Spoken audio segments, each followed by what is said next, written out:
नमस्ते। मैं साहिल गोयल एक बार फिर आपके साथ जुड़ा हूँ कुछ गंभीर विषयों को लेकर।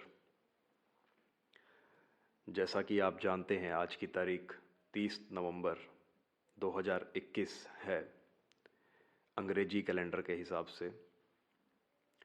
हमारे देश के बहुत से युवा तो यह भी नहीं जानते हैं कि यह तारीख किस लिए महत्वपूर्ण है। जो लोग जानते हैं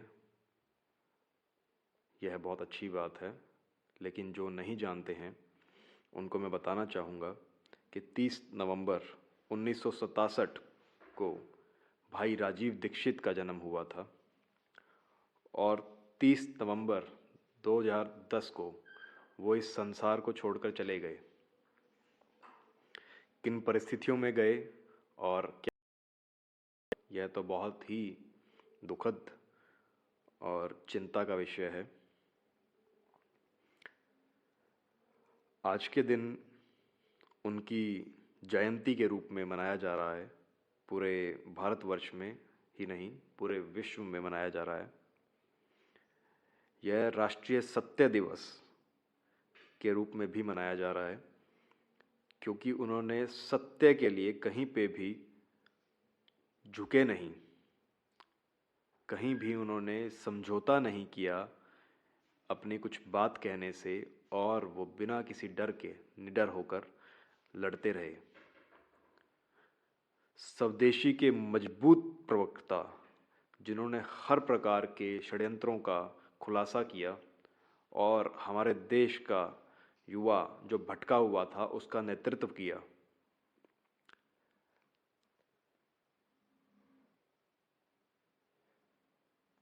जो विदेशी षड्यंत्र चल रहे थे और जिस प्रकार से पूरे तंत्र ने भारत को गुलाम बना रखा था, उसके बारे में उन्होंने बार बार पुरजोर तरीके से उसका मुखालफत की और उसके षड्यंत्रों को खोलते रहे।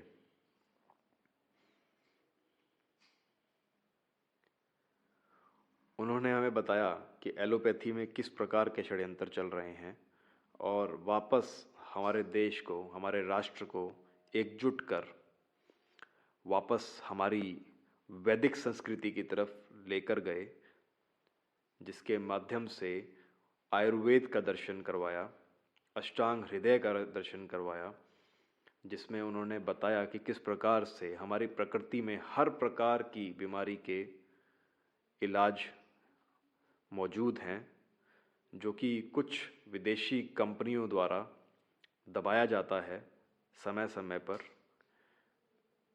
क्योंकि ये विदेशी कंपनियां, ये जो विदेशी तंत्र हैं, ये हमारी जो प्राकृतिक चिकित्सा प्रणाली है उसको सदैव दबाने की कोशिश करते रहते हैं और हमारे राष्ट्र को सदैव इन्होंने कमज़ोर किया।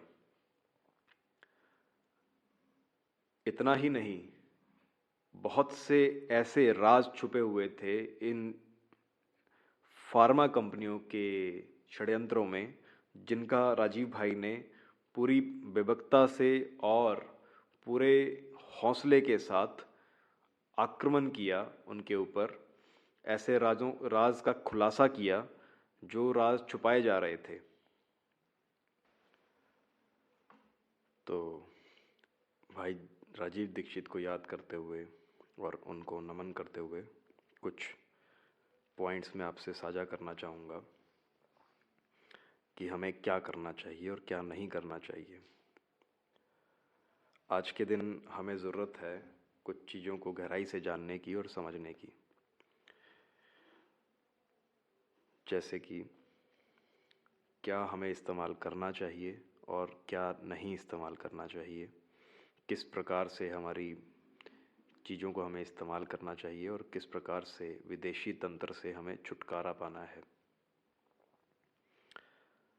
सबसे पहले तो मैं शुरुआत करूँगा कि मनुष्य जो होता है वो देसी अच्छा है, ना कि विदेशी बाबू। तो देसी मनुष्य अच्छा है, जो देसी हमारी स्वदेशी चिकित्सा प्रणाली से जुड़ा होगा, वही अच्छा होता है, ना कि विदेशी। उसी प्रकार जो वस्त्र हैं वो भी हमारे स्वदेशी वस्त्र जो हैं वो अच्छे हैं, क्योंकि वो यहाँ के वातावरण और आसपास के पर्यावरण के अनुकूल हैं। वो हमें, हमारे शरीर को लाभ करते हैं, ना कि हानि। वहीं दूसरी तरफ जो विदेशी वस्त्र हैं वो हमारे शरीर को नुकसान पहुंचाते हैं, क्योंकि वो हमारे शरीर के अनुकूल नहीं है। जिन जिन चीज़ों का इस्तेमाल करके उन वस्त्रों को बनाया जाता है वो ज़रूरी नहीं है कि हमारे शरीर को कुछ फ़ायदा करें, जबकि वो नुकसान करते हैं। दूसरी चीज़ जो कि है गऊ, गाय, यह हमें देसी रखनी चाहिए, ना कि विदेशी। जैसी कुछ विदेशी नस्लें हैं जैसे कि जर्सी गायें, उसकी जगह हमें अपनी देसी नस्लों को रखना चाहिए और उन्हीं के द्वारा जो है दूध निकाला हुआ उसका इस्तेमाल करना चाहिए। देसी नस्लों में बहुत सी नस्लें हैं हमारे आसपास जो पुरानी पाई जाती हैं, जैसे कि साहिवाल, राठी व अन्य नस्ल। आप सभी जानते ही हैं कि गऊ के दूध का और घृत का क्या इस्तेमाल किया जाता है और वो किस प्रकार से सभी प्रकार की व्याधियों में, बीमारियों में इस्तेमाल किया जाता है। तीसरा जो बात मैं आपसे साझा करना चाहूँगा वो है देसी बीज हमें इस्तेमाल करना चाहिए, ना कि जीएमओ सीड। क्योंकि ये जीएमओ सीड जो कि कंपनियों द्वारा मैन्युफैक्चर किया जाता है उसको पेटेंट किया जाता है, और इन कंपनियों के कुछ अपने निजी स्वार्थ होते हैं, जिसको आप जानेंगे तो आपको पता लगेगा कि बहुत कुछ इसके माध्यम से किया जाता है कंट्रोल करने के लिए। हमारी ज़मीनों को कुछ नुकसान भी होते हैं इनके द्वारा।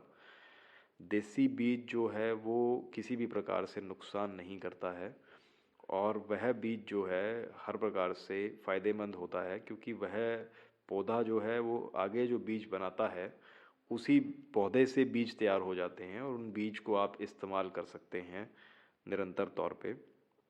क्योंकि आज के दिन बहुत से ऐसे पौधे और पेड़ आ गए हैं जो कि तैयार किए जाते हैं, और बाद में जो उनमें क्योंकि बीज नहीं होते, तो बीज ना होने के कारण से या सीडलेस जिसको कहा जाता है उस कारण से आप ना तो उस पौधे को बाद में लगा सकते हैं, और सीड ना होने के भी बहुत से नुकसान हैं। आज जो समाज बहुत सी व्याधियों से गुज़र रहा है, जिसमें एक है कि लोगों को बांझपन का शिकार होना या फिर शुक्राणु की कमी होना।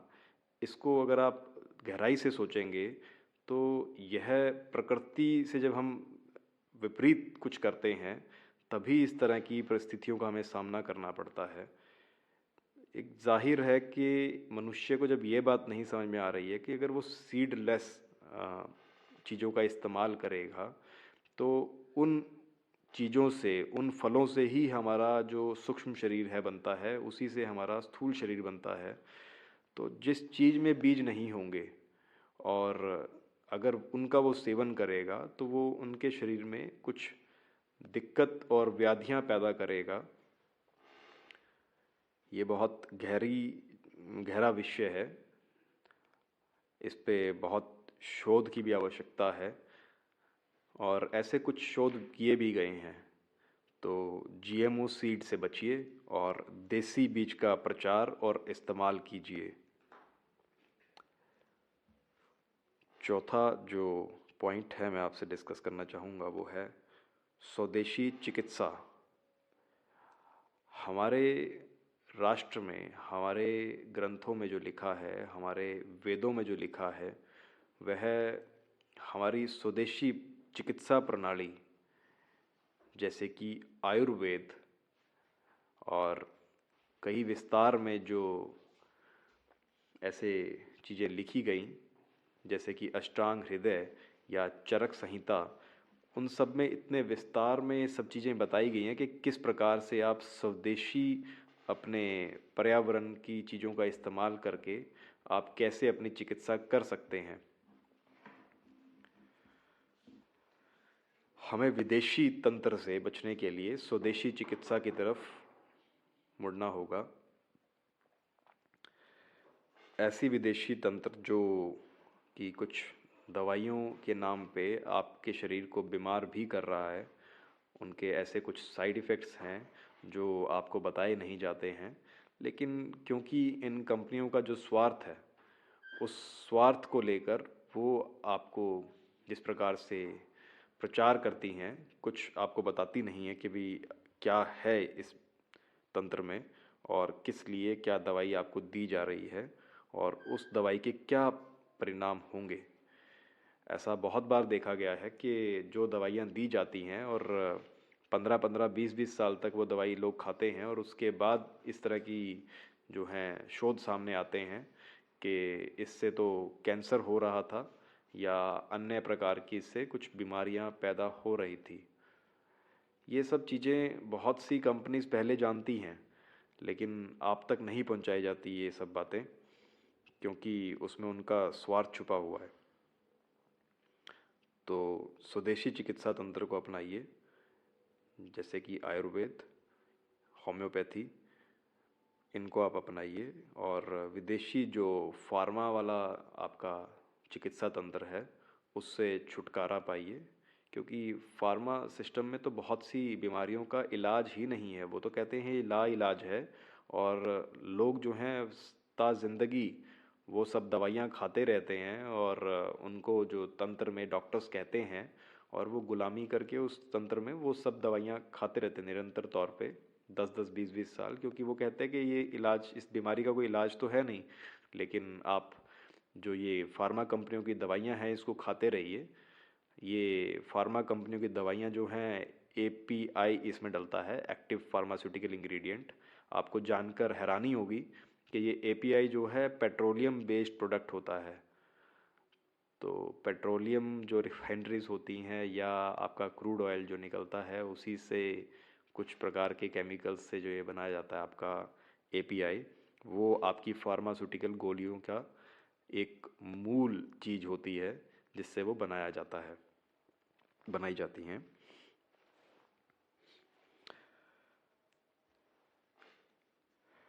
पांचवा विषय जो मैं आपके सामने साझा करना चाहूँगा कि हमें बहुत सी सफ़ेद चीज़ों से सतर्क रहना है।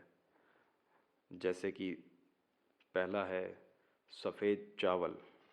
तो आप सफ़ेद चावल से बचिए, इसके बहुत से नुकसान हैं। जब हम चावल के छिलके को उतारते हैं उसके बाद जो चावल निकलता है वो थोड़ा हल्का भूरे रंग का होता है और उस पे क्योंकि ब्रैन की एक परत होती है जो कि आपके पाचन तंत्र के लिए बहुत ही ज़रूरी होती है, जिससे उसको बहुत मदद मिलती है और उसको पाचन करने में वो एक बैलेंस्ड होता है। जितना हम नेचर में रॉ चीज़ों की तरफ जाएंगे उतना ही हमारा शरीर अच्छा चलेगा, जितनी हम चीज़ को रिफ़ाइन करते चले जाएंगे उतना ही वो ख़राब करेगी। तो वाइट राइस की जगह ब्राउन राइस का इस्तेमाल कीजिए। इसी प्रकार दूसरी है वाइट शुगर, जो चीनी मिलों द्वारा चीनी बनाई जाती है और गन्ने का इस्तेमाल करके वो एक तरफ तो चीनी बनाते हैं और दूसरी तरफ वो चीनी से जो बनने के बाद जो चीज़ बचती है उसी से वो लोग शराब बनाते हैं। तो ये पूरा तंत्र है जिस तंत्र के बारे में बहुत से लोग नहीं जानते हैं, लेकिन उनको ये चीनी परोस दी जाती है, जबकि हमारी जो खान पान की प्रक्रिया थी हजारों सालों से, लाखों सालों से, उसमें कहीं भी इस प्रकार से शुगर, चीनी जो होती है सफ़ेद, वो कभी भी इस्तेमाल नहीं की जाती थी।